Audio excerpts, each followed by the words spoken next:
उदयपुर में चल रहे कांग्रेस के 3 दिवसीय चिंतन शिविर की वेलकम स्पीच में कांग्रेस अध्यक्ष सोनिया गांधी ने कहा, पार्टी ने हमें बहुत कुछ दिया है, अब कर्ज उतारने का समय है।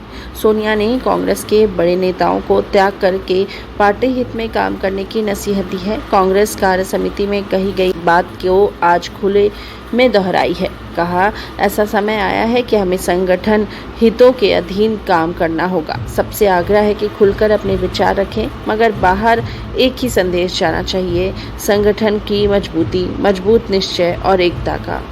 सोनिया ने कहा, हमें मिली विफलताओं से हम बेखबर नहीं हैं, न हम बेखबर हैं संघर्ष और कठिनाइयों से जो हमें आगे करना होगा। लोगों की उम्मीदों से हम अनजान नहीं हैं। हमें यह प्रण लेने के इकट्ठे हुए हैं कि हमें देश की राजनीति में अपनी पार्टी को उसी भूमिका में लाएंगे जो सदैव निभाई है, जिस भूमिका की उम्मीद इस बिगड़ते समय में देश की जनता करती है। हम आत्मरक्षण कर रहे हैं।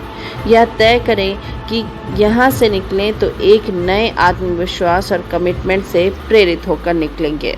सोनिया ने कहा, आज पार्टी के सामने असाधारण परिस्थितियां हैं।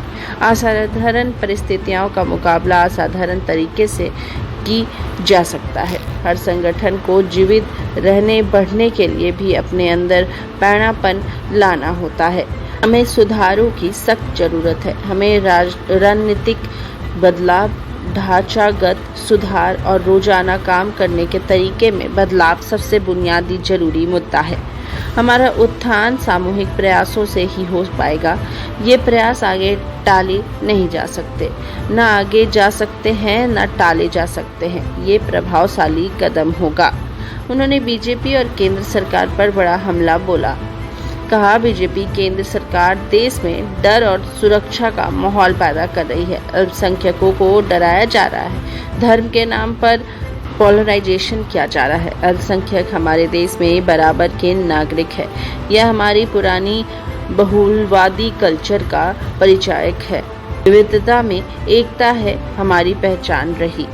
सोनिया ने कहा, आज राजनीतिक विरोधियों को निशाना बनाया जा रहा है। जांच एजेंसियों का दुरुपयोग किया जा रहा है। इतिहास को फिर से लिखने की कोशिश की जा रही है, जिसमें पंडित नेहरू के योगदान और देश के लिए त्याग को योजनाबद्ध तरीके से कम करके दिखाने का प्रयास हो रहा है। ये लोग महात्मा गांधी के हत्यारे का महीन मंडन कर रहे हैं और गांधी के सिद्धांतों को मिटा रहे हैं। उन्होंने कहा, देश के पुराने मूल्यों को खत्म किया जा रहा है। दलित, आदिवासी और महिलाओं में असुरक्षा